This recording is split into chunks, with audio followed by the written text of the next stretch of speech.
Fingerbobs. Yoffie lifts a finger, and a mouse is there. Puts his hands together, and a seagull takes the air. Yoffie lifts a finger, and a scampi darts about. Yoffie bends another, and a tortoise head peeps out. These hands were made for making, and making they must do. Well, I've got all these feathers, but I'm going to need a lot more for my story today.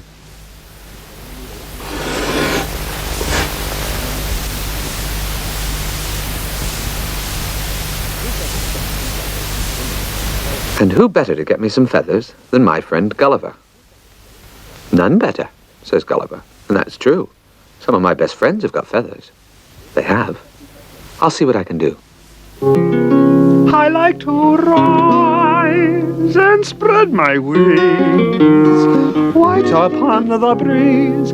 I like to soar and spread my wings above the roofs and trees, and then to swoop down into the town, fold my wings behind my back, and see what's going on. Something's coming. What bird is this? With a crest, and what a tail. It looks like it's got eyes in it. Must be a peacock. A peacock's feather would be great. I think I'll stick around. Maybe I'll be lucky. He'll drop one.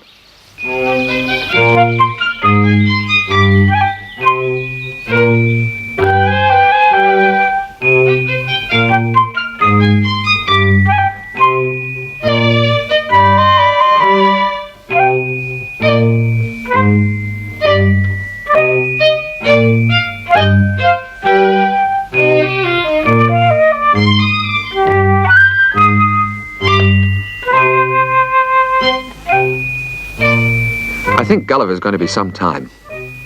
What about you two getting some feathers? Leave it to us, eh, Flash? Says Fingermouse. Yes, says Flash. We'll fix it up. Don't you worry.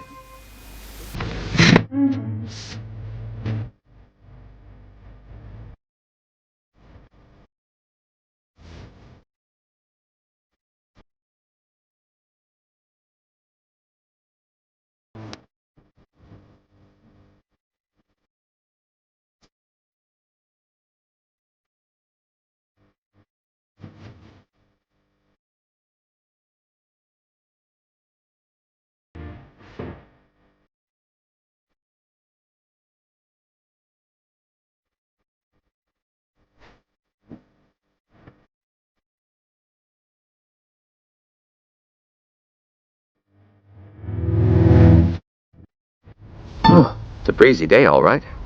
I've got a feeling things are going to blow my way. What's that over there? Farmyard birds. Where there are birds, there are feathers. Good thinking, Fingermouse.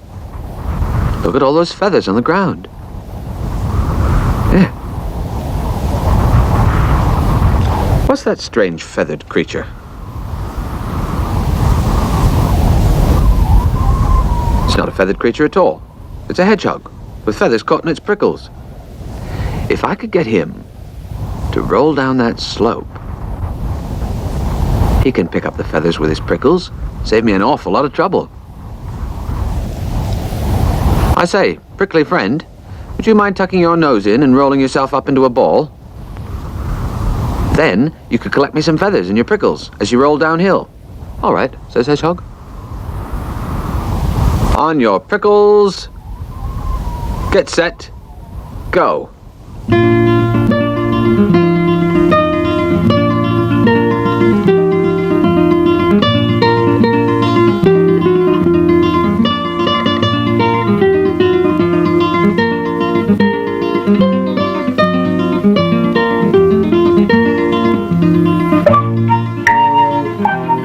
Some feathers for you, says Fingermouse. Well done, Fingermouse. What a marvelous lot of feathers.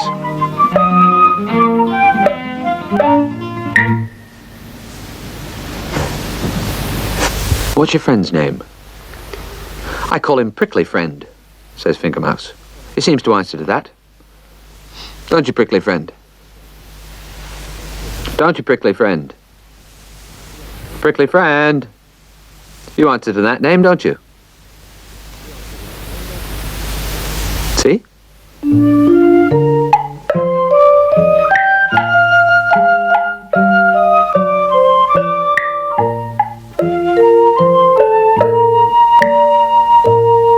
Patience is a virtue, says Gulliver, which will be rewarded by a feather.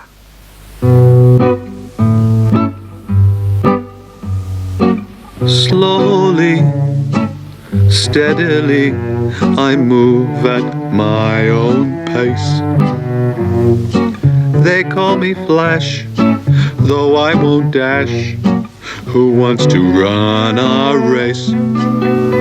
As long as I get there, why worry? What's the hurry?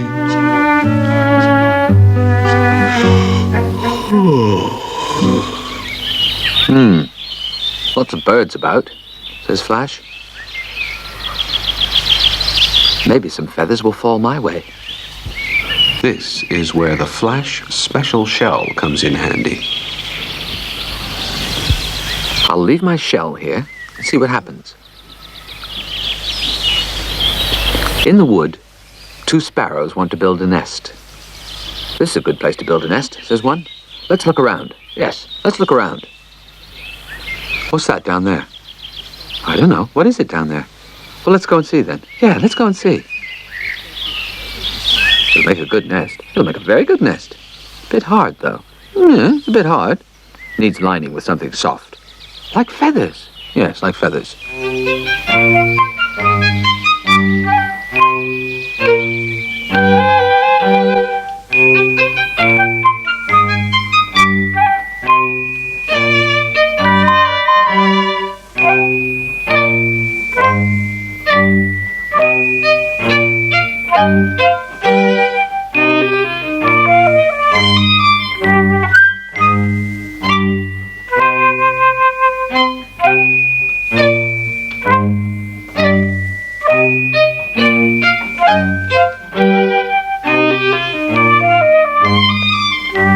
Great nest.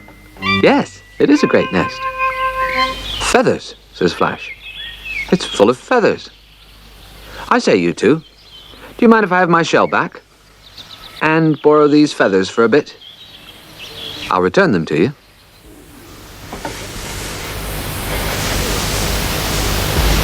There you are, Flash. Nice to see you. Fingermouse is back.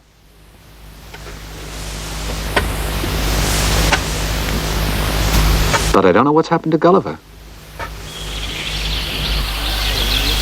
What on earth are you following me about all the time for? As a matter of fact, said Gulliver, I'd like a feather. A feather, says the Peacock. Why didn't you tell me in the first place? Well, I was a bit shy, actually, says Gulliver. There you are. Nothing could be easier. If only you'd told me in the first place. If there's one thing I can't stand, it's being followed about. Thank you, said Gulliver. If only people would say what they meant.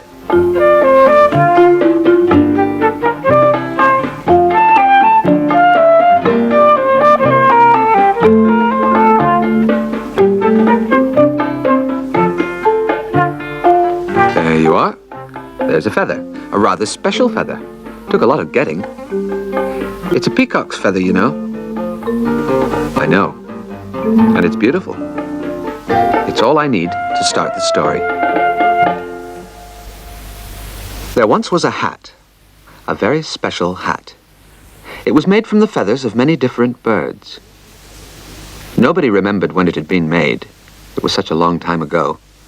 But everybody agreed that it was a very beautiful hat, especially when a breeze came and ruffled the feathers. The hat belonged to a family called Chung, and it was always worn by the eldest boy in the family, as soon as he was big enough to wear it. And now it was the turn of a boy called Bong to wear the wonderful hat. But Bong didn't think the hat was all that great. In fact, he didn't want to wear the hat at all. "But you must," everybody said. "It's such a wonderful hat." So he wore it, and everybody was glad to see him as he walked by. Seeing the hat made them feel happy. They waved and smiled at him. "Such a wonderful hat," they said. "Such a truly wonderful hat. Looks great on Bong, doesn't it?" But Bong wanted to get rid of the hat. He'd much rather walk around without anything on his head. So he tried to get rid of the hat. But whatever he did, the hat always came back to him. He threw it away one windy day, and it got caught on a tree. But then the wind blew it back onto his head. He stuffed it down a hole in the forest. But the rabbit who lived in the hole brought it back to him. He dropped it in the sea. But a fisherman caught it and returned it to him. Whenever he lost it, it was always found. He just didn't know what to do to get rid of the hat. Then he had an idea. "I know," he said. "I'll take it to pieces, feather by feather, and throw the feathers away." So one by one, he threw the feathers into the air. They blew away and didn't come back. There was no hat left. "That's done it," he said. At last, he could walk around bareheaded. But people were so disappointed to see him without his hat that instead of waving and smiling to him as he went by, they just looked sad. It made him feel sad to see them unhappy. "I wish I could get my hat back," he said. As soon as he said that, he heard a whir of wings above his head. All the birds from whose feathers the hat had been made brought them back to him, one of each kind.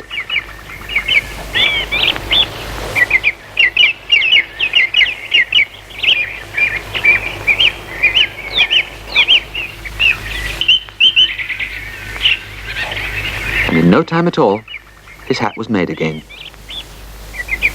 He was happy. And so was everybody to see him wearing it. Once again, they waved and smiled as he went by. "I'll keep this hat always," he said. But he didn't, because as soon as his son was old enough to wear the hat, he gave it to him.